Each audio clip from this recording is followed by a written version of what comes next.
Have you eaten yet?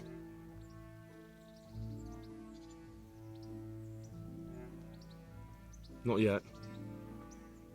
Well, try to eat something. A big lad like you needs his strength.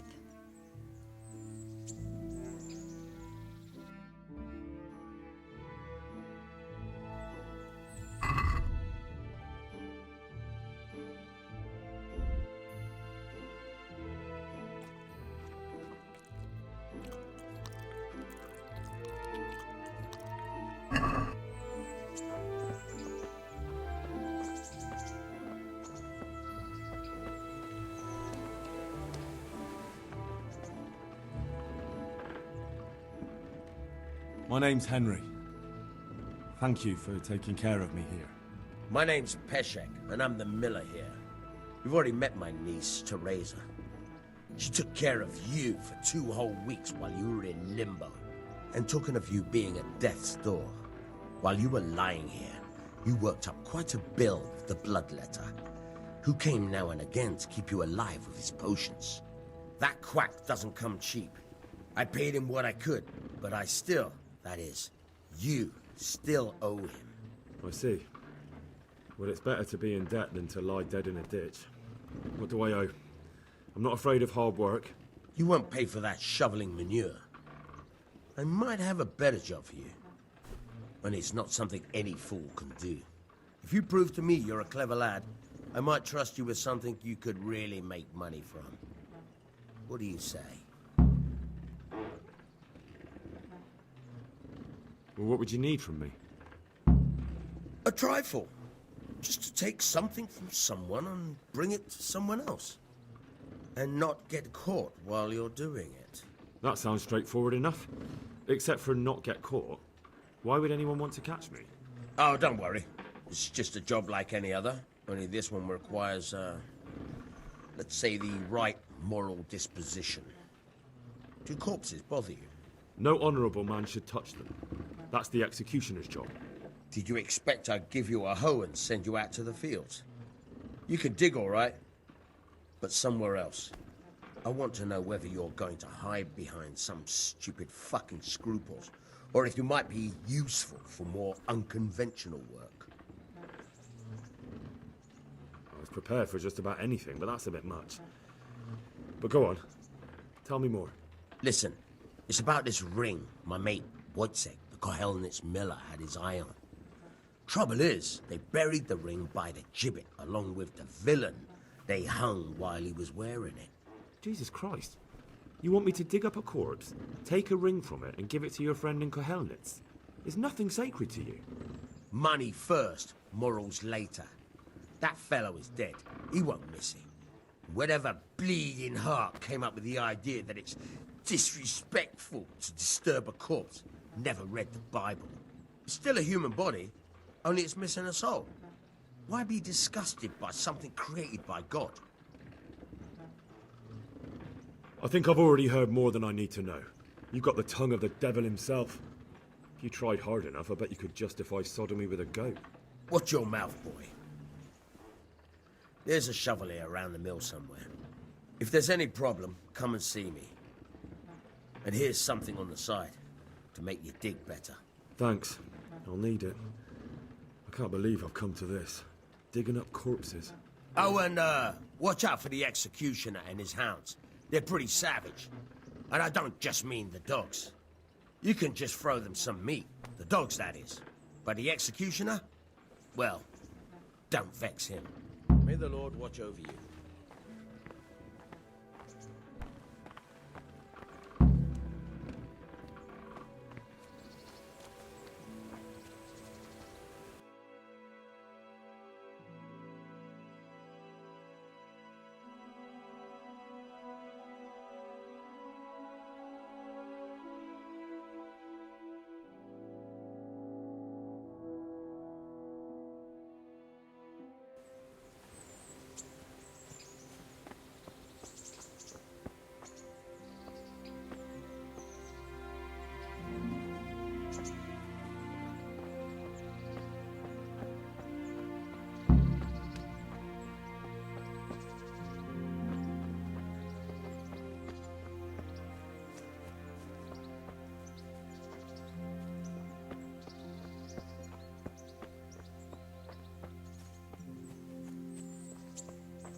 Halt! Who are you and where are you going? I'm Henry, son of the Skalitz blacksmith. I'm going to see my liege, Sir Radzig Kabila of Dvoyets. Of course you are, lad, and I'm the Pope. What do you want from his lordship, and what makes you think he'll see you?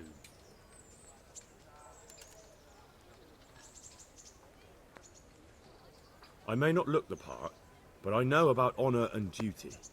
And mine is to tell Sir Radzig what happened to the sword he commissioned. All right then, go ahead. It'll be your skin if Sir Radzig isn't pleased.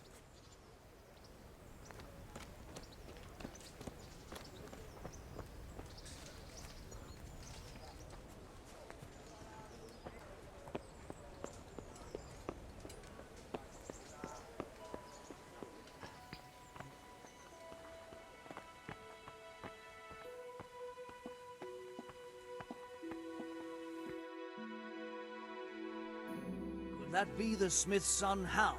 On my soul, it is him. What are you doing here, lad? We thought you were done for. I must speak with Sir Radzig. Is he here? He's in the palace with Sir Hanush of Rattay. They're feasting in the Knight's Hall. What do you want with him? My father made him a sword. He asked me to deliver it to Sir Radzig. I don't see any sword. No. Bandits attacked me and stole it. I need to tell his lordship what happened. And then I'm going to find the sword. Of course you are, Hal. Good luck. Thanks.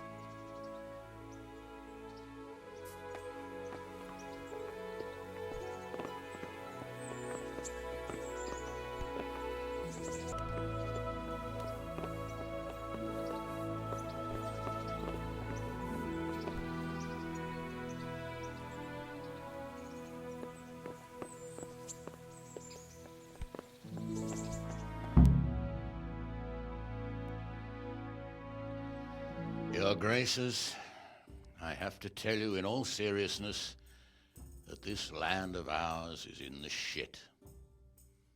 Deep fucking shit. Don't you agree?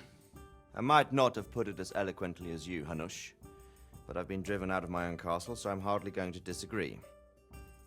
Indeed. But Pirkstein is yours for as long as you need it. There's room enough for your men and you here at Rattay, and I'm sure my ward won't have any objection to me lending you his castle. I'd be honoured. Pirkstein is at your disposal as long as you wish, Your Grace. Just as well you have another castle at the other end of town, eh? At any rate, I'm beholden to you, Sir Hans, and to you, Sir Hanush. I don't like to speak ill of your people, Sir Radzig, but, well, there's no love lost between the townsfolk and the refugees. There's been talk of criminality. Well, they'll have to get used to it until the situation's resolved. But when will it be resolved? And what on God's earth is this war even about? I won't lie, sir. I don't understand it. You aren't alone, Father. I believe Sigismund's original intention was to persuade Wenceslas to accept the imperial crown and to leave the rule of Bohemia to him. Who could blame him? I know Wenceslas is a friend of yours, Radzig, but even you have to admit he brought it upon himself.